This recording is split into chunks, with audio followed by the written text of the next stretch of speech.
সংসদের যিনি deputy speaker Kaiser Kamal, তার একটি বক্তব্যে বামপাড়ায় প্রচণ্ডভাবে আগুন ধরে গেছে, তাদের পুচ্ছে আগুন লেগে গেছে। তারা ডেপুটি স্পিকারের এই বক্তব্যের পরে একবার সংসদ ভবনের দিকে দৌড়াচ্ছে, আবার তারা নদীর দিকে দৌড়াচ্ছে, আবার শাহবাগের দিকে দৌড়াচ্ছে, অর্থাৎ তাদের আগুন নিভাতে হবে। কি এমন কথা? কায়সার কামাল কি বললেন?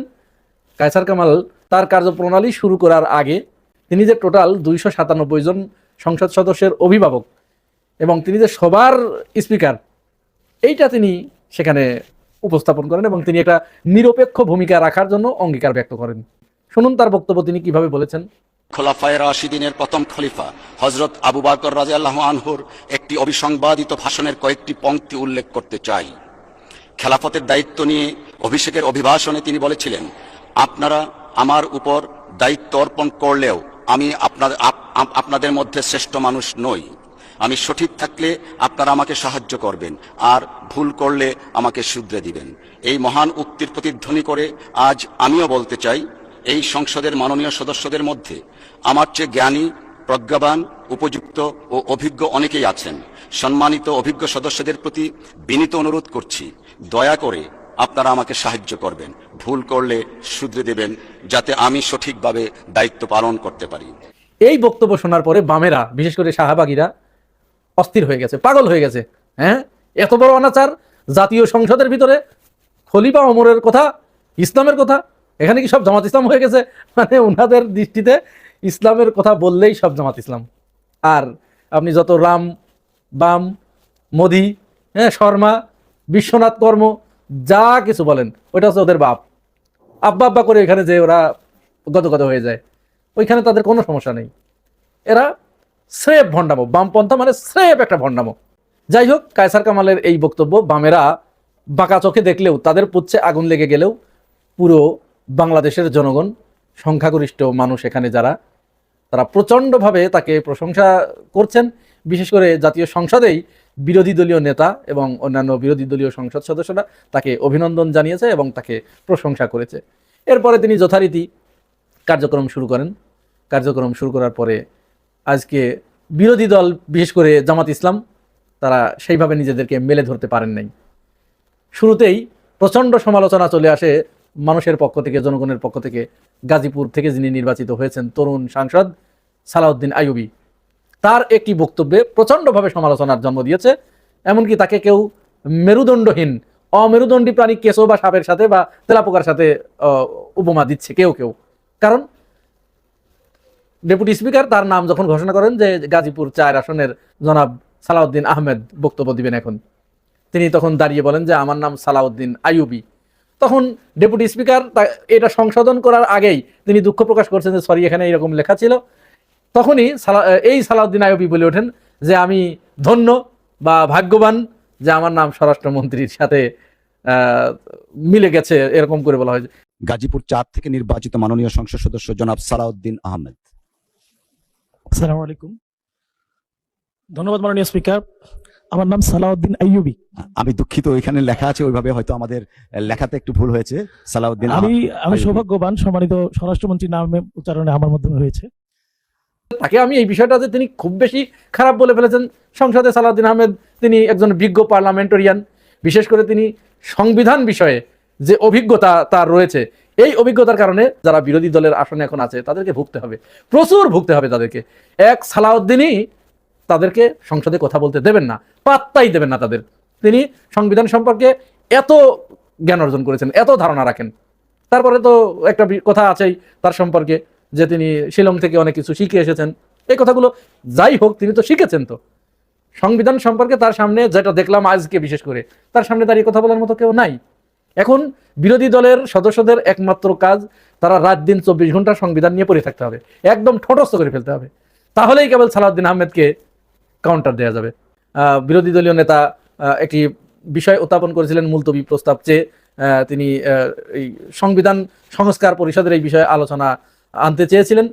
তো সেখানে বিধি অনুযায়ী কোন বিধিতে আলোচনা করলে কোন বিধিতে গ্রহণ করবেন, এই বিধির উপরেই সালাউদ্দিন আহমেদ অনেক সময় বক্তব্য দিয়েছেন। আমার মনে হয় অনেকেই এই বিধি কি সেটাই বোঝেন নাই।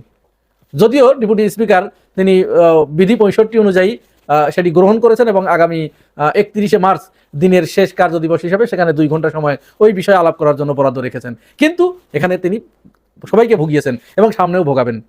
তাহলে সেই সালাউদ্দিন আহমেদের সাথে নিজেকে রিলেট করতে পেরে সালাউদ্দিন আইয়ুবী একটু গর্ববোধ করেছেন। এটা দোষের কিছু না হলেও ওখানে তো সংসদ, মানুষ সেখানে চাচ্ছে, জনগণ চাচ্ছে যে তাকে একটু জবাব দিতে, কিন্তু তারা সেটা করতে পারে নাই। তবে বিরোধী দলীয় নেতা বা জামাতের অন্যান্য সদস্যরা গর্জে উঠতে না পারলেও সর্বকনিষ্ঠ সংসদ সদস্য হান্নান মাসুদ তিনি কিন্তু যথেষ্ট গর্জে উঠেছেন এবং এই সংসদকে তিনি একটা সেনা রূপে ফিরিয়ে আনার চেষ্টা করেছেন। তিনি সালাউদ্দিন আহমেদকে একেবারে তুলোধনা করে দিয়েছেন। তিনি এমনভাবে সালাউদ্দিন আহমেদকে সাইজ করেছেন, তিনি বলেছেন আপনি সংবিধান বিষয়ে অনেক অভিজ্ঞ, সেটা হতেই পারে, কিন্তু এটা তো আপনার কাজ না আপনি সংবিধান বিষয়ে ব্যাখ্যা দিবেন। সংবিধান বিষয়ে ব্যাখ্যা দেবে আইনমন্ত্রী, তিনি কথা বলবেন। আপনার যে দায়িত্ব আপনি সেই দায়িত্ব যথাযথভাবে পালন করে তারপরে আপনি অন্য বিষয়ে প্রয়োজনে 25 ঘন্টা থেকে বাকি 100 ঘন্টা আপনি ওই সংবিধান বিষয়ে কথা বলেন। কিন্তু আপনার প্রথম কাজ হচ্ছে দেশের আইন শৃঙ্খলা পরিস্থিতি যে প্রচন্ড অবনতি ঘটেছে এটাকে সঠিক পর্যায়ে নিয়ে আসা। এবং তিনি নোয়াখালীর হাতিয়ায় হান্নান মাসুদের উপরে যে 3 বার হামলা হয়েছে, সেখানে একজন নারীকে ধর্ষণ করা হয়েছে, ওই সার্কেলের যিনি এসপি তিনি 1 ঘন্টার ভিতরে রিপোর্ট দিয়ে দিয়েছেন যে না এই ধরনের ঘটনা ঘটে নাই। তারপর একটা তদন্ত হয়েছে, তদন্ত রিপোর্ট ভিকটিম নিজেও জানে না তদন্ত রিপোর্টে কি রেজাল্ট এসেছে। মানে এই যে অসঙ্গতি এবং প্রকাশ্য অস্ত্র নিয়ে যে তার উপরে হামলা হয়েছে 3 বার, স্বরাষ্ট্রমন্ত্রী এখানে পুরোটাই ব্যর্থ হয়েছে। এবং সত্য কথা বলতে কি বাংলাদেশে আইন শৃঙ্খলা পরিস্থিতির যে চরম ভয়াবহ অবনতি ঘটেছে, খোদ ইউনূস সরকারের আমলেও কিন্তু এরকম অবনতি ছিল না। এত ভয়াবহ অবস্থা, প্রত্যেক জায়গায় চাঁদাবাজি, চাঁদা না পেয়ে প্রতিদিন আমরা অহরহ দেখছি ধরে নিয়ে মারপিট করছে, দোকানপাট ভাঙচুর করছে, তারপরে ব্যবসা প্রতিষ্ঠান বন্ধ করে দিচ্ছে, গুড়িয়ে দিচ্ছে, এরপরে ধর্ষণের মতো ঘটনা ঘটছে, শিশু নির্যাতন বেড়ে গেছে। এখানে কিন্তু সালাউদ্দিন আহমেদ এখন পর্যন্ত দৃশ্যমান কোনো ধরনের ভূমিকা রাখতে পারেন নাই, এটা কিন্তু পরিষ্কারভাবে আপনাদের মনে রাখতে হবে। হান্নান মাসুদ তাকে এই কথাটি স্মরণ করিয়ে দিয়েছেন যে মাননীয় স্বরাষ্ট্রমন্ত্রী আপনার কাছে আমরা সংবিধানের ব্যাখ্যা চাই না, আপনি আপনার আইন শৃঙ্খলা পরিস্থিতি আগে ঠিক করুন, এই জায়গায় আপনি কাজ করুন, আপনি আগে এই জায়গায় কাজ করে সন্তোষজনক পর্যায়ে পৌঁছিয়ে দেওয়ার পরে তারপরে আপনি অন্যান্য বিষয়ে কথা বলেন, তখন আমরা আপনার কাছে শুনবো। এবং এটি অত্যন্ত জ্বালাময়ী ভাষায় তিনি বলেছেন। এইখানে সালাউদ্দিন আহমেদ অনেকটা নিষ্প্রভ হয়ে গেছে। এরপরে হাসনাত আবদুল্লাহ তিনিও তার স্বভাবসুলভ ভঙ্গি অনুযায়ী, তাকে মাত্র 2 মিনিট সময় দিয়েছিল, তিনিও তো 2 মিনিটের ভিতরেই মোবাইলে তার স্টপওয়াচ চালু করে দিয়ে তিনি দেখছিলেন আর বক্তব্য দিচ্ছিলেন। এর ভিতরেই এখানে জুলাই সনদ এবং এই যে হিপোক্রেসি স্বাক্ষর করার পরে এখন বারবার বলছে যে না আমরা এটা মানবো না, সংবিধান সংবিধান, এই যে এটাকে একেবারে তিনি ডাইরেক্ট একেবারে হিপোক্রেসির সাথে, মুনাফিকের সাথে তিনি তুলনা করে ওইভাবে ঠিকই জায়গা মতো তিনি লাগিয়ে দিয়েছেন। কিন্তু জামাত ইসলামের সংসদ সদস্যদের কাছ থেকে আমরা এই ধরনের আজকে বলিষ্ঠ যে ভূমিকা রাখা দরকার, বিশেষ করে বাজারে তেলের যে প্রচন্ড সংকট, তেল নিয়ে যে তেলেসমাতি কাণ্ড ঘটছে বাংলাদেশে, এই ব্যাপারে তারা কোনো ধরনের উচ্চবাচ্য বা গরম করে রাখতে পারে নাই। চাঁদাবাজি সম্পর্কে তারা কোনো উচ্চবাচ্য করতে পারে নাই, সংসদ গরম করে তুলতে পারে নাই। আইন শৃঙ্খলা পরিস্থিতির যে চরম অবনতি, এই বিষয়েও তারা সংসদ গরম করতে পারে নাই। অথচ তাদের সুযোগ ছিল।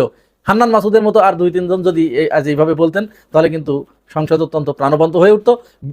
সরকারি দলও তখন বুঝতে পারতো যে সামথিং রং, তাদের কোনো একটা জায়গায় কোনো কিছু হচ্ছে। এই অধিবেশনটা মোটামুটি আমার কাছে প্রাণবন্ত মনে হয়েছে। এরপরে যে কয়দিন চলবে আশা করব বিরোধী দল প্রচণ্ডভাবে সরকারের উপরে চাপ প্রয়োগ করার চেষ্টা করবেন, বিশেষ করে জ্বালানি তেলের যে সংকট এবং এটা নিয়ে যে তেলেসমাতি কাণ্ড চলছে এটার উপরে অবস্থান সুস্পষ্ট করবেন। আর জুলাই সনদের বিষয় তো আছেই। তাহলে জনগণের মনের কথা যখন আপনি বলতে পারবেন, তখন জনগণ কিন্তু আপনাকে স্যালুট করবে। আর ওই যদি মিনমিন মিনমিন লুতুপুতু করেন, ও আর বাংলাদেশের জনগণ এখন ওটা চায় না। এইটা করলে খুব তাড়াতাড়ি জনগণের কাছ থেকে আপনারা ধিক্কার পেতে শুরু করবেন। দর্শক, সংসদ বিষয়ে আপনাদের যদি কোনো অভিজ্ঞতা থাকে জানাবেন কমেন্টস বক্সে।